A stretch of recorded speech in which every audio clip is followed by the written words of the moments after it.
Ambassador Jordan Wright took a deep breath as he waited outside the massive doors of the Galactic Council chamber. Today was humanity's first official meeting with the Galactic Confederation, and as Earth's chosen representative, Jordan felt the weight of 7 billion lives on his shoulders. He checked his reflection one last time in the polished surface of a nearby column. His dark blue suit was perfectly pressed, his tie straight, and his short brown hair neatly combed. The small Earth flag pin on his lapel suddenly seemed too small to represent the importance of his home world. "They are ready for you now, Ambassador," said a mechanical voice. Jordan nodded and straightened his shoulders. The massive doors, made of a crystal-like material that seemed to change colors as he looked at it, slid open without a sound. He stepped forward into the largest room he had ever seen. The Galactic Council chamber was a vast circular space with a domed ceiling that showed the stars outside as if the roof wasn't even there. Tiered seating surrounded the central platform, and each section held representatives from different alien species. Jordan counted at least 30 different types of beings. Some floated in special anti-gravity fields. Others stood on what barely looked like legs, and a few remained in containers filled with strange liquids. Ambassador Jordan Wright of Earth announced a pleasant voice that seemed to come from the air itself. "We welcome humanity to the Galactic Confederation." Jordan walked slowly to the center platform, trying to appear confident while taking in the incredible sights around him.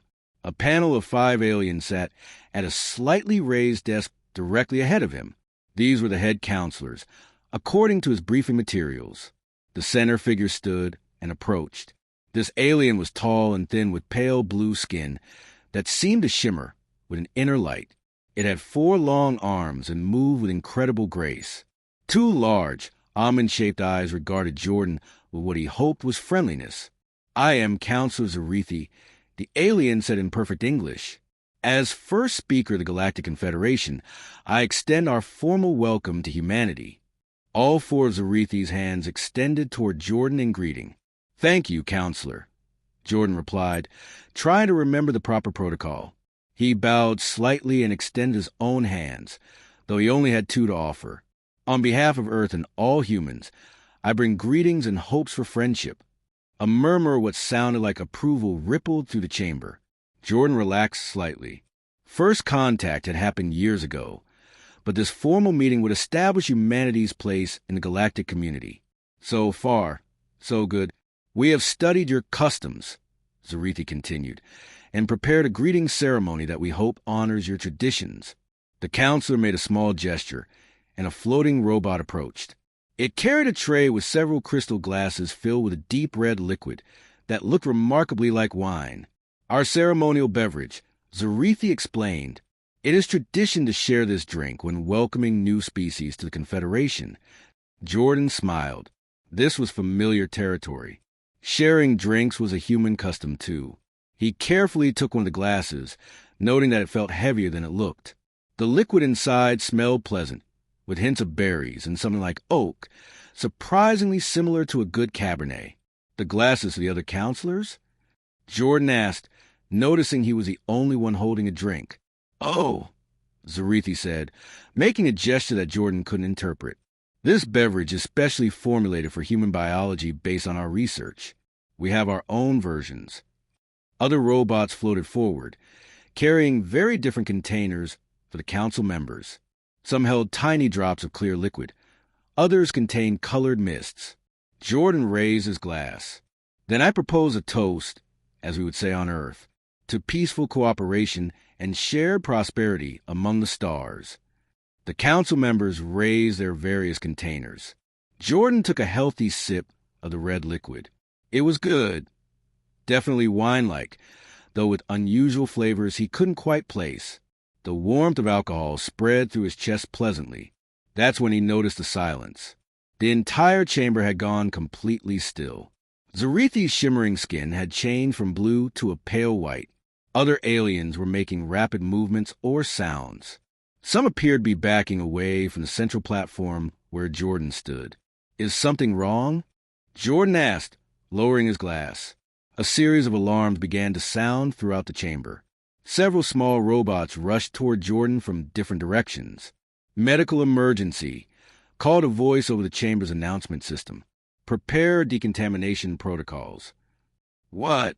Jordan looked around in confusion. What's happening? Zarithi was staring at him with all four hands now pressed against the counselor's chest in what looked like a gesture of shock. You drank it. Yes, Jordan replied, now completely confused. Wasn't I supposed to? You consumed the entire mouthful, said another counselor, a round being with green skin and large eyes. You didn't just touch it to your lips as a symbolic gesture. Ambassador right. Zarithi said carefully, that beverage contains Neuroxin 7, a compound used in ceremonial welcome because of its beautiful color and aroma. It should be fatal to any carbon-based life form if more than a microscopic amount is consumed. Jordan looked down at his half-empty glass, then back to the horrified council. Fatal? But it just tastes like wine. Wine? Asked a council with features that reminded Jordan of an octopus. Yes, an alcoholic beverage we make from fermented fruits. We drink it with meals at celebrations. Some humans collect and age fine wines. Jordan took another small sip without thinking. This is quite good, actually. The alarm sounds increased in volume. More medical robots surrounded Jordan, scanning him with beams of colored light. Impossible, said one of the medical staff who had rushed into the chamber. This alien wore what looked like a white uniform and had 6 limbs and a head with multiple eye stalks. He should be showing signs of major organ failure by now. His nervous system should be shutting down. Jordan set the glass down carefully on the tray of a nearby robot. I feel perfectly fine. Maybe a little warm from the alcohol, but that's normal. Alcohol. Zarithi repeated the word carefully. This substance is common on your world? Very common. Jordan nodded. We've been making alcoholic drinks for thousands of years. Wine, beer, spirits. They're part of most human cultures. The medical staff member was reviewing data on a floating screen. His body is breaking down the neuroxin compounds. His liver is producing enzymes that neutralize the toxins. I've never seen anything like it. A new murmur spread through the chamber, but this time Jordan thought it sounded less like fear and more like amazement. Ambassador, Zarithi said, skin now shifting to a purple shade that hadn't appeared before. It seems we have much to learn about human biology. What other substances do humans regularly consume that might surprise us? Jordan thought for a moment. Well, there's caffeine in coffee and tea. Many humans can't start their day without it. There's capsaicin in spicy foods. Some people love the burning sensation. Various plants we use as seasonings contain compounds that would be toxic in large amounts, but we use them to flavor food. Chocolate contains theobromine, which is poisonous to some earth animals, but not to us. With each example, the alien representatives showed more signs of what Jordan interpreted as shock or surprise. Some were rapidly taking notes or whispering to each other. Fascinating, said the medical officer, still scanning Jordan. A species that not only tolerates but seeks out substances that would be deadly poisons to most life forms we know. We didn't realize, Zarithi said carefully, that we were welcoming a species with such unique biological capabilities. This changes many assumptions we had about how humans would fit into the Confederation. Is that a problem? Jordan asked, suddenly concerned that he had somehow damaged Earth's chances at joining the galactic community. Not at all, Zarithi said quickly. The counselor's skin had shifted to a deep blue that seemed to glow slightly. It is simply unexpected, and potentially very valuable. Another counselor leaned forward. Ambassador Wright, would your government be open to sharing information about human tolerance to various compounds? This could have significant scientific and medical applications. Of course, Jordan replied, relieved. Earth would be happy to cooperate in any research efforts. We're eager to contribute to Confederation in whatever ways we can. I believe, said Zarithi with what Jordan hoped was the alien equivalent of a smile, that humanity may have more to contribute than any of us anticipated. The counselor raised a hand, and the alarms finally stopped. Let us continue with the welcoming ceremony, though perhaps with a different beverage for you, Ambassador. And afterward, I would very much like to learn more about this wine from your world. As the ceremony resumed, Jordan noticed the way the other representatives were looking at him had changed. There was still surprise, but also something new. Was it respect? Interest? Perhaps even a hint of caution? Whatever it was, Jordan had the distinct feeling that humanity had just made quite an impression on the galactic community. And all because he'd taken a drink of what had turned out to be poison to everyone but humans. Humanity's first official day in the Galactic Confederation was going to be memorable indeed. Dr. Olivia Miller looked through the microscope at the blood sample and made another note on her tablet. For 3 weeks now, she had been working with the Confederation's top scientists to explain how humans could drink what the rest of the galaxy considered deadly poison. Your cellular structure is unlike anything we've seen before, said Chief Scientist Vol. The alien had 4 eyes that blinked at different times, which Olivia found distracting. His skin was a pale green color, and he had several head tendrils that moved when he was thinking hard. The enzymes in your liver should not be able to break down these compounds without killing you. Olivia brushed a strand of blonde hair from her face and smiled. Humans have lived alongside alcohol for thousands of years. We've evolved with it. Our ancient ancestors discovered fermentation very early in our history. But why continue to consume a toxin once you discovered what it was? Asked another scientist named Jix. This alien looked more like a giant insect with 4 arms and large compound eyes. It makes us feel good in small amounts, Olivia explained. It relaxes us, lowers inhibitions, makes social gatherings more fun. Some alcoholic drinks also taste pleasant to us. Remarkable, Vol said, his tendrils waving with excitement. Your species seeks out mild poisoning for enjoyment. The laboratory door opened with a soft hiss. Captain Ethan Howard walked in, accompanied by 2 Confederation security officers. Ethan was tall with broad shoulders and short red hair. He wore the new uniform of Earth Space Command, dark blue with silver trim and Earth's flag on the shoulder. Any progress? He asked, nodding to the scientists. Vol turned all 4 eyes toward the captain. We have made several interesting discoveries about human biology, Captain Howard. Would you be willing to assist with a demonstration? Ethan raised an eyebrow. What kind of demonstration? A controlled consumption test, Vol said, with representatives from several species present to observe. Ethan looked at Olivia, who shrugged. It should be safe. They just want to see firsthand what we've been telling them about our alcohol tolerance. All right, Ethan agreed. What do I need to do? 30 minutes later, Ethan sat at a small table in a conference room. Across from him were 3 alien diplomats, a reptilian being named Kelna, a floating blue creature named Zoer, and a furry 6-limbed alien called Pax. Each had a small container in front of them, specially designed for their biology.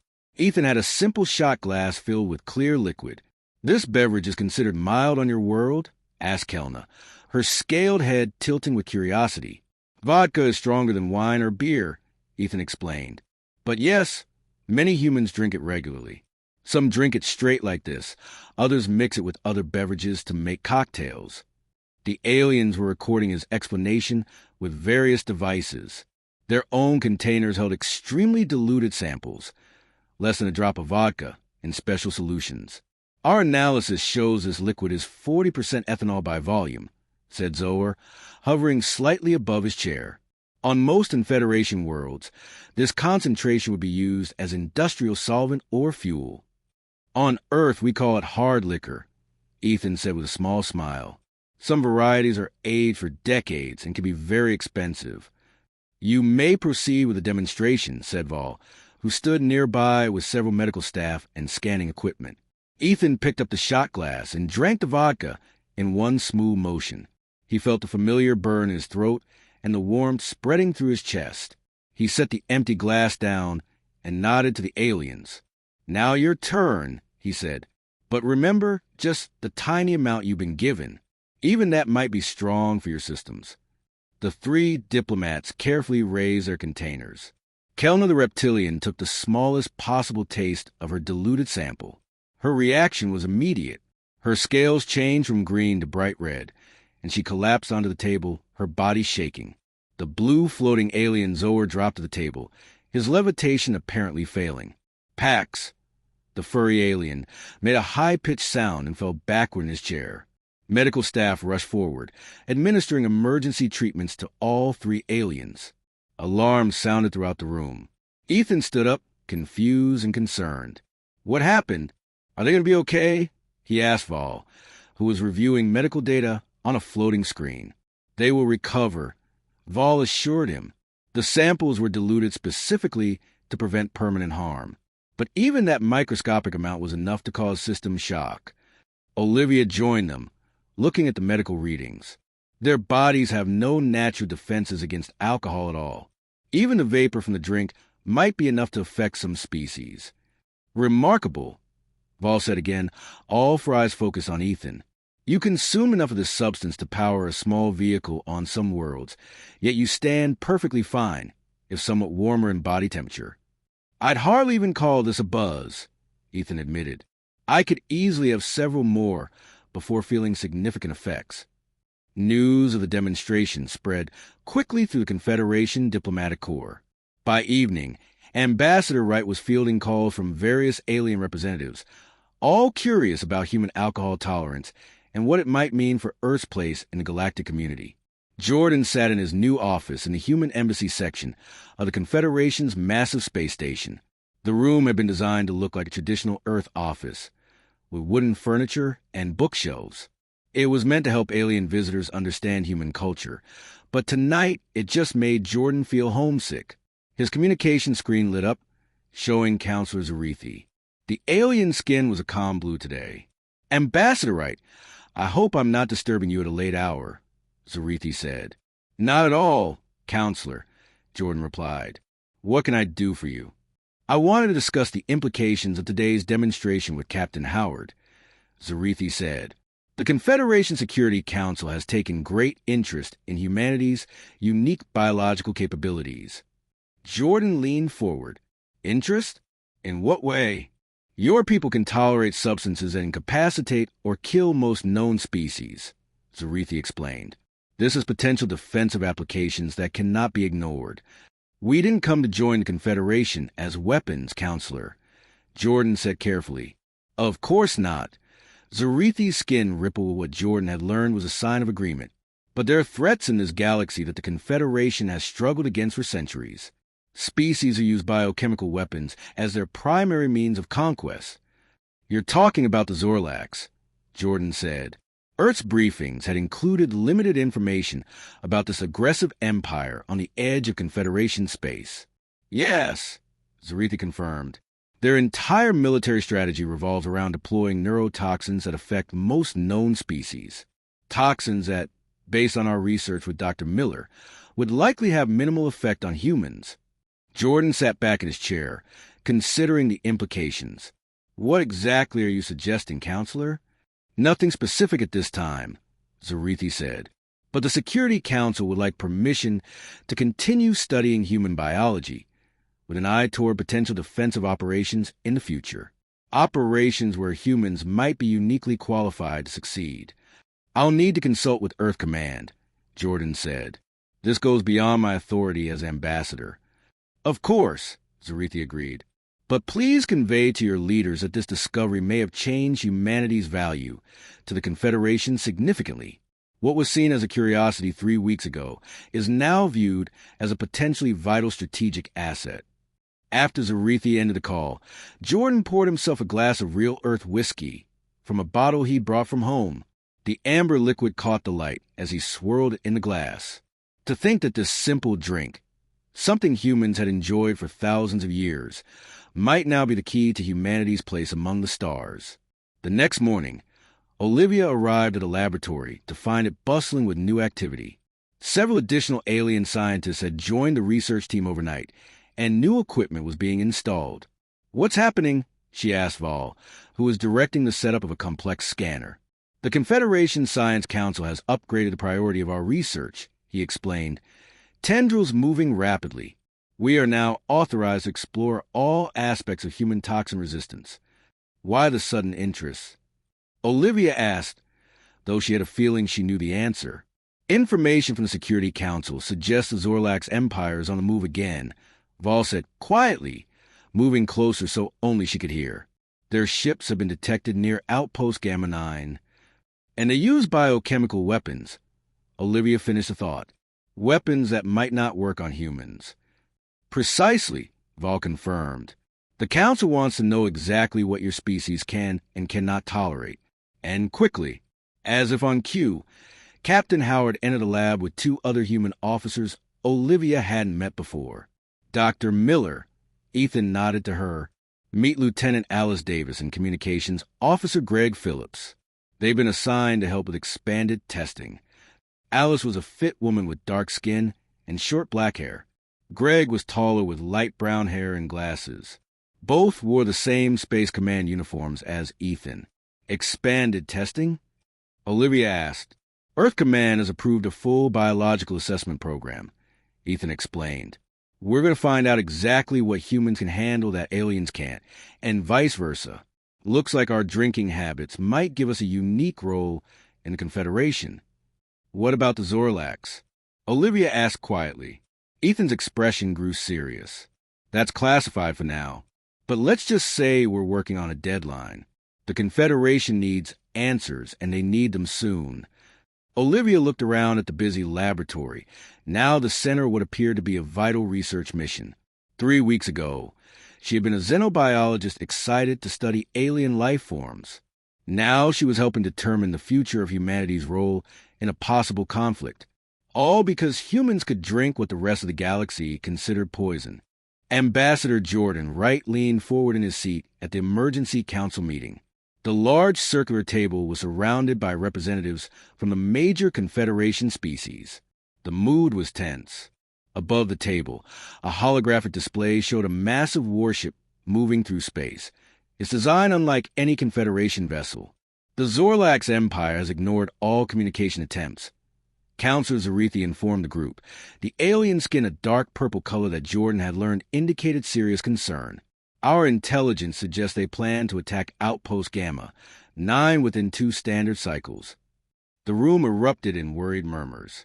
Jordan exchanged glances with Admiral Peter Harris, who had arrived from Earth just 3 days ago. The Admiral was a serious man with gray hair and a posture that spoke of decades of military service. For those unfamiliar with Zorlax tactics, continued Zarithi, they typically begin with a neurotoxin dispersal before sending in ground forces. The toxin paralyzes most species, allowing for easy conquest with minimal damage to infrastructure. What exactly is in this neurotoxin? Admiral Harris asked, speaking for the first time since the meeting began. A tall, thin alien with glowing spots along its arms activated a new hologram, showing a molecular structure. This was Chief Science Officer Morix, head of the Confederation's Defense Research Division. Their primary weapon is a compound that affects nervous system function, Morix explained. It shares similarities with what humans call ethanol, but is more concentrated and contains additional elements designed to prevent biological breakdown. You're saying their weapon is basically a very strong version of alcohol? Jordan asked, making sure he understood correctly. In simplified terms, yes, Morix confirmed, though with components specifically engineered to resist natural defenses. It overwhelms the detoxification systems of all known Confederation species. Admiral Harris sat back in his chair, a thoughtful expression on his face.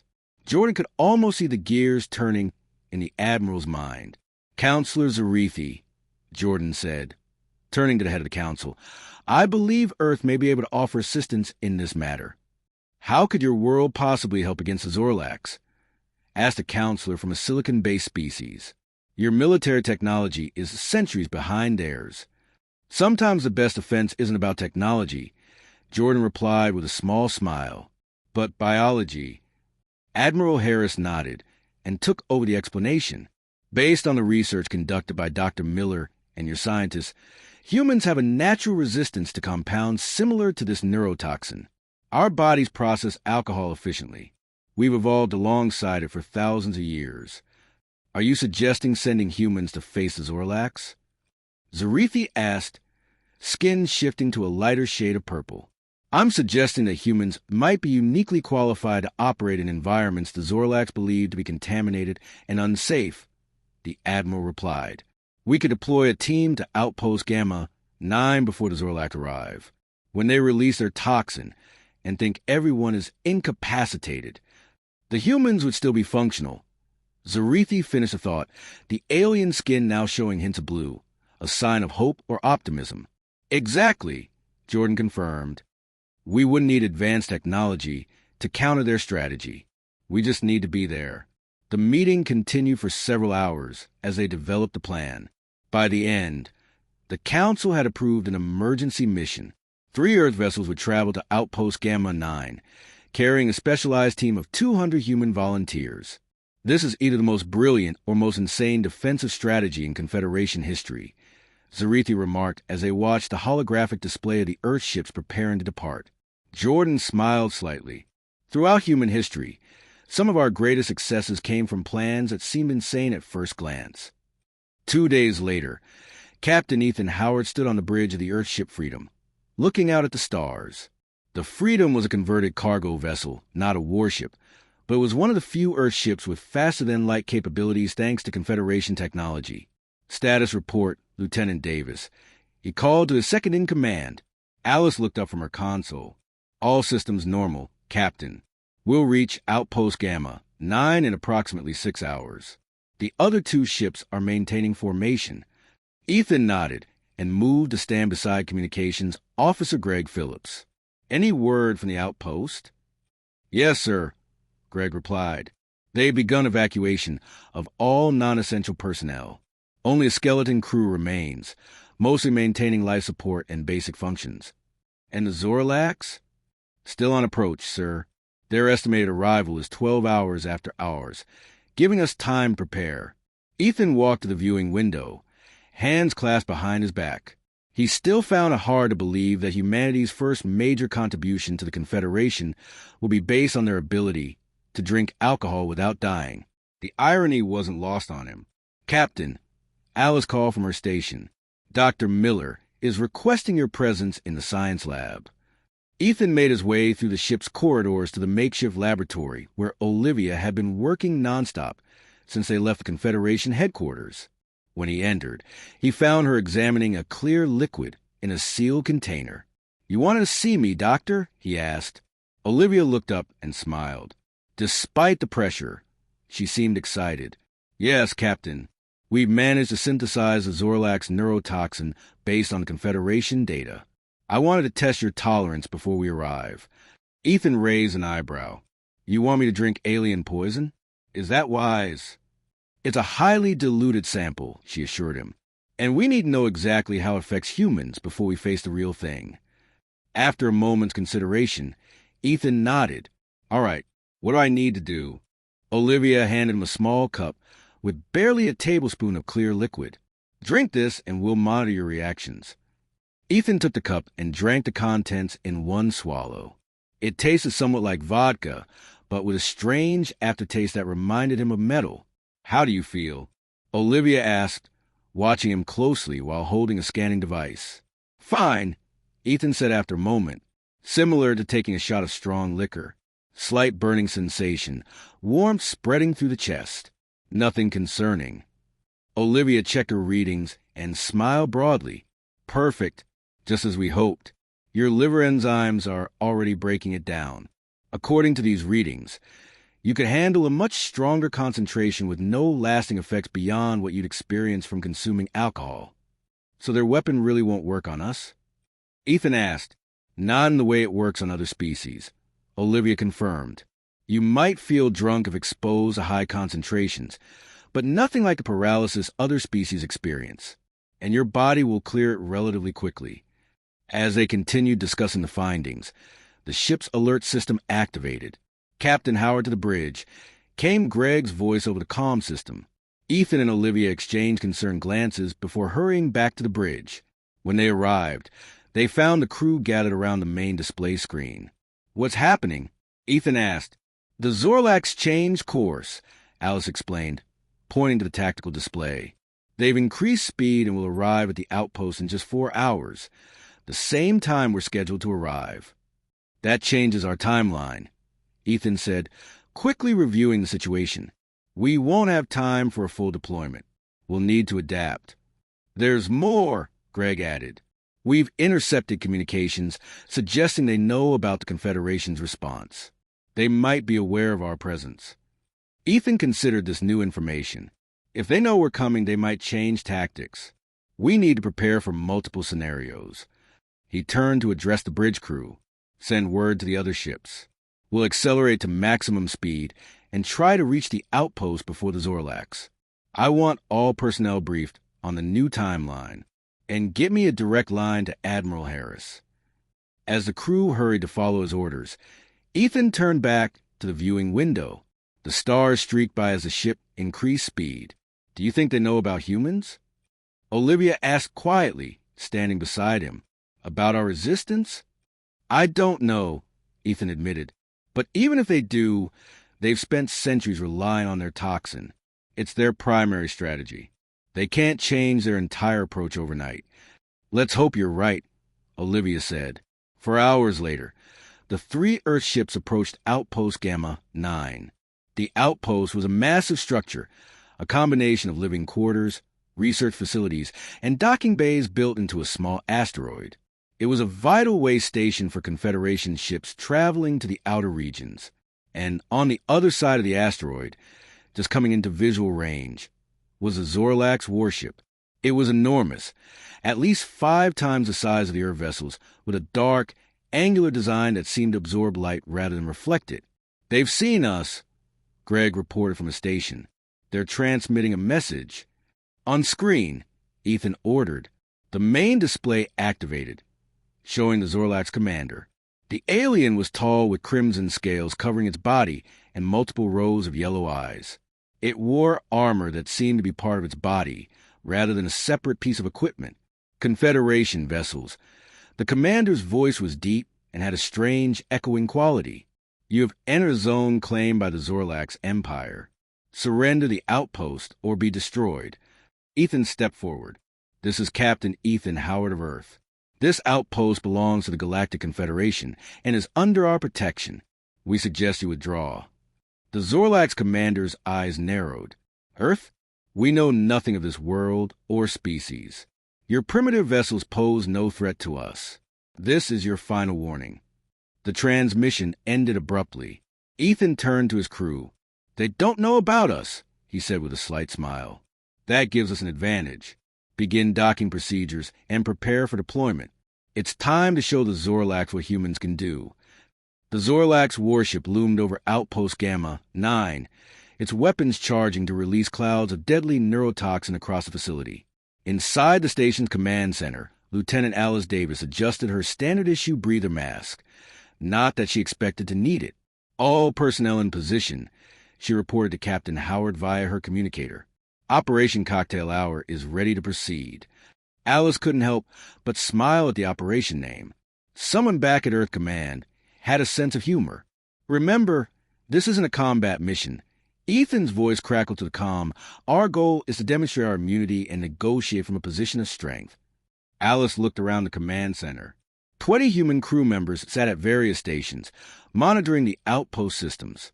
The regular alien staff had evacuated, leaving only the human team aboard. Each person wore a standard uniform with a breather mask hanging loosely around their neck, ready to pull up if needed, but mainly for show. Zorlax vessel is launching toxin dispersal pods, reported Greg Phillips from the sensor station. Impact in 30 seconds. Everyone stay calm, Alice ordered. Remember your training. Act normal when the toxin hits. The station's external cameras showed small objects shooting from the Zorlax ship. They exploded mid-flight, releasing clouds of colorless gas that engulfed the outer sections of the outpost. The station's alarms began to blare as the environmental sensors detected the deadly compound. Toxin entering the ventilation system. Greg announced. Environmental controls are trying to filter out, but it's designed to penetrate standard filters. Let it in, Alice commanded, following the mission plan. Disable the emergency filters. Greg looked uncertain, but followed the order. Filters disabled. Toxin will reach the command center in approximately 1 minute. Alice spoke into her comm again. Captain, toxin deployment in progress. We're ready on our end. Good, Ethan replied. The Freedom is moving into position. We'll be ready to open communications once the Zorlax think their attack has succeeded. The command center fell silent as everyone waited. The air circulation fans hummed softly. A status display showed the toxin spreading through the station's corridors in a red wave. Toxin reaching command center now, Greg announced. Alice took a deep breath as the air system cycled. There was no visible change, but a faint smell like strong alcohol filled the room. She felt a slight warming sensation in her chest, similar to taking a shot of whiskey. Status report. She called out, "How's everyone feeling?" Various crew members responded. Slight buzz like one beer. Barely feel anything. It's like taking a small shot of vodka. Kind of pleasant, actually. Alice smiled, just as Dr. Miller predicted. "Greg, what are the toxin levels?" Greg checked his readings. Concentration is at maximum deployment levels, enough to paralyze or kill most Confederation species within seconds. Perfect. Now we wait for the Zorlax to check their handiwork, Alice said. Everyone looked busy but relaxed. No masks. 10 minutes passed. The Zorlax had surely expected all life on the station to be incapacitated by now. "We're being scanned," Greg reported suddenly. "The Zorlax ship is doing a detailed life-form sweep of the station." Alice straightened in her chair. "They're probably confused why we're not all dead. Time for the next phase. Open a channel to the Zorlax vessel." Greg worked his controls. Channel open. The large view screen at the front of the command center flickered to life, revealing the Zorlax commander, a hulking figure with crimson scales and multiple rows of yellow eyes. The alien's expression was impossible to read, but the rapid blinking of its eyes suggested surprise. "Impossible," the commander hissed. "Our scans show you are breathing our toxin." Alice rose from her chair and approached the screen. "Commander, what you call a deadly neurotoxin, we call a Saturday night." She deliberately took a deep breath, then smiled. She reached over to a nearby console where a small container had collected some of the toxin from the air. She opened it and poured a small amount into a glass. In fact, she raised the glass to the screen, then took a sip. Not bad. A bit like cheap tequila, though. The Zorlax bridge crew visible in the background visibly recoiled in what appeared to be horror. "What manner of beings are you?" the commander demanded, all pretense of confidence gone from its voice. "We're humans from Earth," Alice explained casually. "We're new to the Confederation, and as you can see, your primary weapon doesn't work on us." She gestured around the command center, where all the human crew members were working normally, completely unaffected by the toxin that should have rendered them unconscious or dead. "We've analyzed your weapon systems," Alice continued. "And while this particular compound is basically a beverage to us, we're detecting hundreds of similar compounds in your arsenal." She leaned forward, none of which would affect humans. The commander's scale seemed to pale to a sickly orange color. "Perhaps," Alice suggested, "we should discuss terms of your immediate withdrawal and future diplomatic relations? Captain Howard of our vessel Freedom would be happy to meet with you." The Zorlax commander was silent for a long moment, its multiple eyes blinking rapidly as it processed this new information. Finally it spoke. "This changes nothing. We have other weapons. We will send boarding parties to take this station by force." Alice smiled again. "I was hoping you'd say that." She nodded to Greg, who pressed a control. The view screen split to show multiple views of the outpost docking bays and corridors. In each one stood groups of humans, all seemingly relaxed and completely unaffected by the toxin flooding the station. "We have over 200 personnel aboard this station," Alice explained, "all immune to your toxin. Your boarding parties will be walking into a fair fight, not attacking helpless, paralyzed victims as you're used to." She let that sink in before continuing. "And one more thing, Commander, the Confederation has been studying your people for decades. They know your biology quite well." She paused for effect. "Would you like to know what we discovered about Zorlax physiology during our research? About certain compounds that humans use every day that would be particularly problematic for your species." It was a bluff. They hadn't actually developed any weapons against the Zorlax yet, but the commander didn't know that. The Zorlax leader's scales rippled with what looked like agitation. It turned to speak quietly with another Zorlax officer off-screen. Meanwhile, Ethan's voice came through Alice's private earpiece. "Well done, Lieutenant. Keep the pressure on. The Freedom is in position to disable their main engines if needed, but a diplomatic solution would be preferable." The Zorlax commander returned its attention to the screen. "We will consider your proposal for discussions. Stand by for further communication." The screen went dark. Greg turned to Alice with a grin. "They're retreating. Their weapon systems are powering down, and they're pulling back from their attack position." A cheer went up around the command center. Alice allowed herself a small smile before raising her hand for silence. "Don't celebrate yet. They're regrouping, not surrendering." "Captain, are you seeing this?" she asked into her calm. "Yes," Ethan replied. "They're moving to a defensive position, but maintaining distance. I think you've given them something to think about, Lieutenant." 30 minutes later, Captain Howard arrived at the outpost to join Alice and her team. As he entered the command center, the air still smelled faintly of the Zorlax toxin. "Good work, Lieutenant," he said, nodding to Alice. "The Zorlax have requested formal talks. They want to understand more about humans before deciding their next move. Do you think they'll back down?" Alice asked. "Their entire military strategy revolves around their toxin," Ethan replied. "We just shown them it's useless against an entire species. That's a major blow to their confidence." He moved to the central console and reviewed the latest sensor readings. Their ship is still within weapons range, but they've made no aggressive moves since your conversation with their commander. "What's our next step?" Greg asked. "I've invited their commander to meet face-to-face," Ethan explained. "Here on the station. Ambassador Wright and Admiral Harris are on their way with a Confederation diplomatic team. They should arrive within 12 hours. Alice raised an eyebrow. "You think the Zorlax will wait that long?"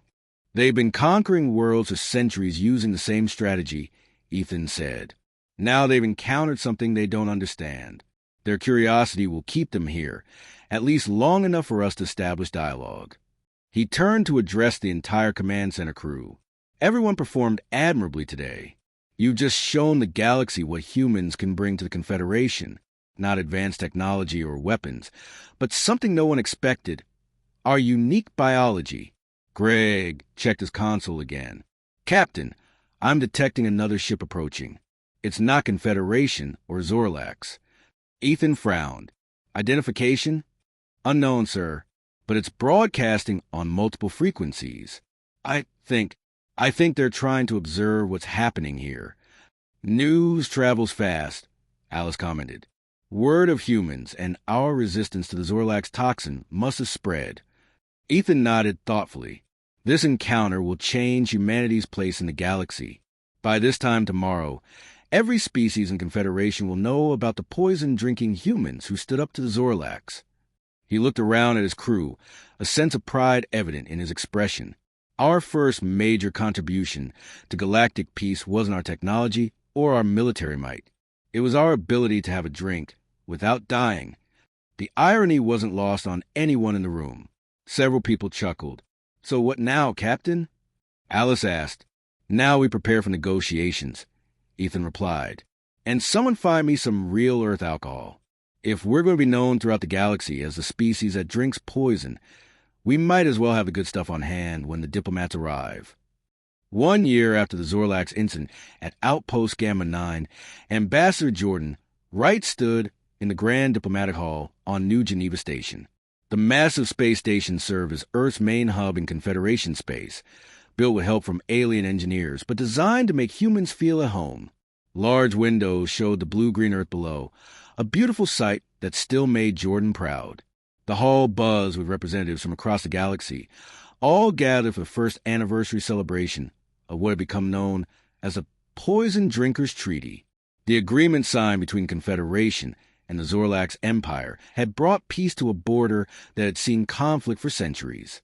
Jordan sipped his glass of real Earth wine, a fine Cabernet from California, and smiled as he watched the diverse crowd. Humans mingled freely with dozens of alien species. Some aliens wore special protective gear when near the food and drink areas, still wary of the substances humans consumed casually. Admiral Harris approached, looking more relaxed than Jordan had ever seen him. The military man had traded his formal uniform for a simpler dress uniform appropriate for diplomatic functions. Quite a change from a year ago, the Admiral remarked, nodding toward a group that included both Confederation and Zorlak's representatives engaged in apparently friendly conversation. I never would have predicted this outcome, Jordan admitted. Who would have thought our unusual digestive system would lead to galactic peace? Counselor Zarithi joined them, the alien skin a bright, happy blue. Ambassador Wright, Admiral Harris, I've been looking for you. The Zorlak's High Commander wishes to offer personal thanks again for your role in the treaty. Jordan smiled. The commander has thanked us at least 10 times today. I think we can consider the message received.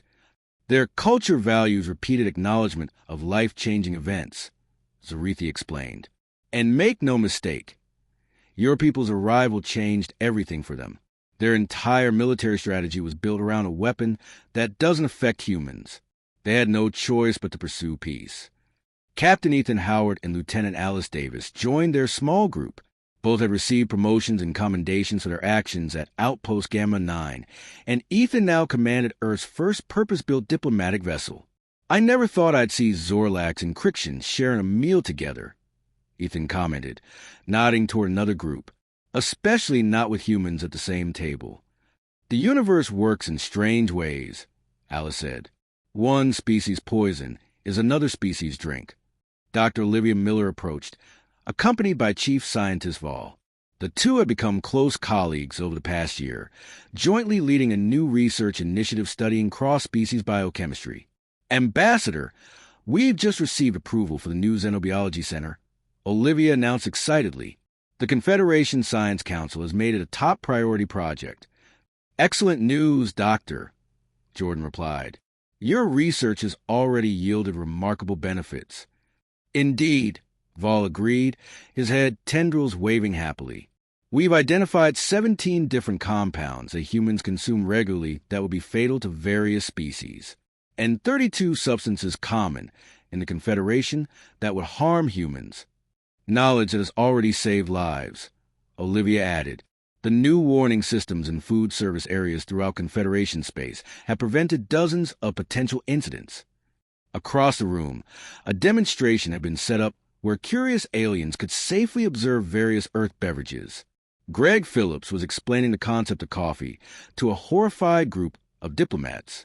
You voluntarily consume the stimulant every morning? Asked the gelatinous being, its translucent body pulsing with what seemed to be disbelief. Many of us can't start our day without it, Greg explained with a grin. It contains caffeine, which affects our central nervous system, gives us energy. A psychoactive compound as a morning ritual. A multi-limbed diplomat's appendages trembled in shock.